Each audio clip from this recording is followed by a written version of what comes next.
So how many cars is enough? The car addiction is a bad one, you know. It seems that no matter how many you have, you're always looking for more. You're always seeing something you don't have, you know. You have like a muscle car, and then you start looking at, you want cruisers, you know. You have something that's like just cool bread and butter, you know, like daily driver, but you want something like real, you know, teeth. And you always want more. You always want, there's never a limit. Your imagination is always looking for something new. I determined a while back that the correct number of cars, the ultimate number of cars to have is one more than you can keep. You know, why is that? Because when you've got to that point, when like everywhere you look over your landscape, there's a car, you know there's no room for more, your imagination stops looking at other things. And you stop looking at, like, you know, Marketplace or Craigslist or whatever you're looking for new cars. You've had enough. You've reached the point of saturation. But what does it mean? You know, what's the reality of owning one more car than you have room to keep or the ability to keep? So in my case, I have 13 cars and trucks of various descriptions. They're all, you know, that classic era Mopar, but there's 13 of them, right? And you know, that seems like a lot of cars, but it's actually, there's more to it than that. So last night, I was like, you know, let's do a different kind of video. Let's just, like, we've been doing so many tech pieces and so many like how-tos and so on and so forth. Let's just get in one of the cars and just go have some fun. Let's go burn some rubber. So I says, well, you know, the Charger here is like the closest to like going. And it hasn't left the spot in the driveway in 6 months. The poor Roadrunner hasn't left the driveway in over a year. And that Roadrunner there hasn't left the garage in almost 2 years. Why? I did some figuring. Hang on now. Gotta put the glasses on. So what does it mean to have 13 cars and trucks? It means that right now, on the ground, I have 54 tires. Now, that's not counting spares or ones that are put aside for, you know, certain occasions.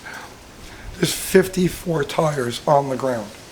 Now, at any given point, how many of them are going flat? How many of them are dry rotting? How many of them just spring a leak, right? 54 of them. It's a lot of tires. Go a little further. Spark plugs. Right now, in my fleet accounts for 98 spark plugs. 98, right? Now think about that. 98 spark plugs. At any given point, how many of them are on their way out? How many of them are starting to get fouled? How many of them, like, you know, just need to be replaced? How many of them are just on the verge of, like, you know, being done? 98. So when you take that even further, right, go inside the motor. That's 111 pistons. How do I have 111 pistons? Oh no, I have 100, see, I can't even read my own handwriting. I have the spark plugs, it's 98 spark plugs, it's 111 spark plug wires when you throw in the coil wire. Crazy, right? 111. How many of them are breaking down? How many are wearing through? Inside the motor, right?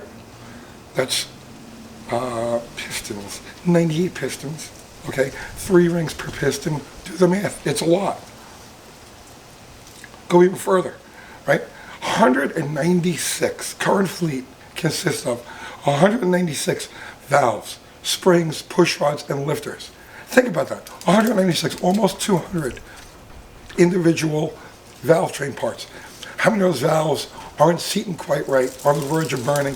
How many of those lifters are starting to go flat? You know, I mean, I don't know. How many of them are just bleeding down, wearing out? It's constant. You're always chasing something. Oil. Right now, there's 20 gallons of oil spread around my fleet. 20 gallons. Trans fluid, I couldn't even guess how much trans fluid it is. How many different, you know, types of transmissions, and how much of that is seeping as we sit. Every day, a couple of drops here, a couple of drops there, spread out around 13 cars and trucks, and pretty soon you're talking about a lot. 40 gallons. Fan belts, distributors, what else do we have here?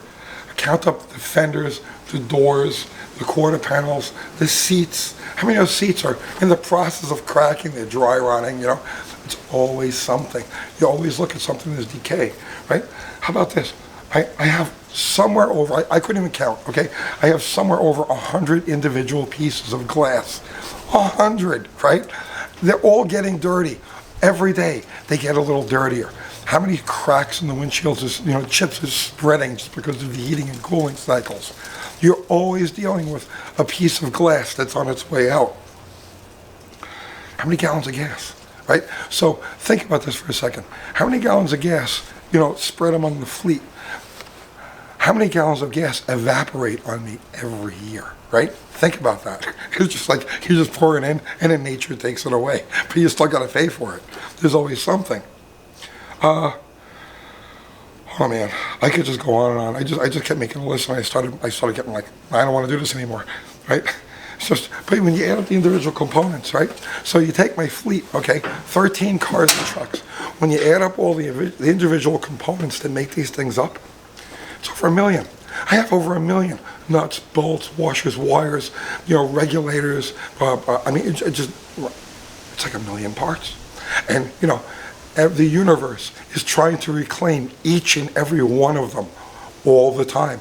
I'm always fighting decay of some sort. Keeps you busy, keeps you out of trouble. I don't know. It's its own sort of trouble. But I mean, that's what it takes. So we were going to take this car for a spin today. We're just going to go out, do a couple of burnouts, cruise around a little bit, do like just a driving around video. But that's not going to happen. I got in the car this morning. I said, well, let's see if it'll fire up. Turn the key, stone cold dead. How many batteries do I have that are just on their way out? There's one that died. So I know I'm going to have to file the points on this because it's been sitting for about 6 months and they get scuzzed over. I'm going to have to, I don't know what I'm going to need. I know I'm going to have to throw fluids in it. I know if I pop the top off the master cylinder, I'll probably see that it's empty and one of the, because seepage, wheel cylinder is always seeping. Calipers are always seeping. There's always something. I'm going to have to go through this car. And there's going to be another video because I thought about it. I says, you know what? Here's a video in itself. What do you do? How do you wake your car out of a slumber? It's been sitting for 6 months. What are all the steps you got to go through to get it back on the road? So we'll probably do that one later on this week. In the meantime, I still have engines to build, and your hands are always stained with something. That's Rust-Oleum, rusty metal primer that I'm using to paint the inside of my slant block that we're building. Always something, right? But I wouldn't trade any of it for the world, and you wouldn't either. We share the same sickness. You know where I'm coming from. I'll see you tomorrow.